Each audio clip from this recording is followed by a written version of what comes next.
Heavily armed Taliban soldiers have set up checkpoints around Kabul, searching cars and questioning Afghans, cracking down to ensure law and order. Calm down. Calm down. Outside Kabul's airport, there is no order. Afghans are suffering bone-crushing injuries and deaths as thousands crowd together begging to leave the country. Hundreds are also suffering from dehydration. We've seen these wrenching scenes of people crowded at the gates, people hurt, people killed. It's an incredibly volatile situation.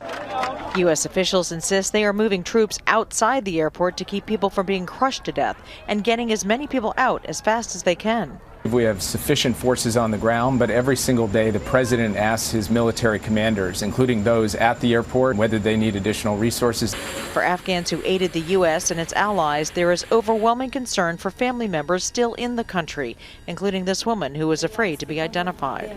They are in danger because I was working with many organizations. Maybe if they are not finding me, they attacked my family. One woman was so desperate to escape her homeland, she gave birth on a military aircraft moments after it landed in Germany. Those arriving in the U.S. are receiving aid from groups of Afghan Americans, trying to help the refugees rebuild their lives. Most of them were very depressed. They had so many people left behind. U.S. President Joe Biden held an unusual Sunday press conference after ordering private airline companies to fly refugees out of U.S. air bases outside of Afghanistan. At these sites where they're landing, we are conducting thorough scrutiny, security screening.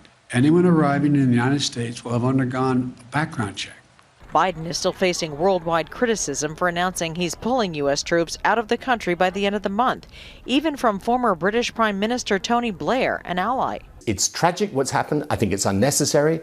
I think we've made a serious mistake in doing this in this way. Leaders of the G7 meet next week, strategizing on how to prevent Afghanistan from becoming a terrorist breeding ground and protecting those left behind. Jennifer Johnson, Global News, Washington.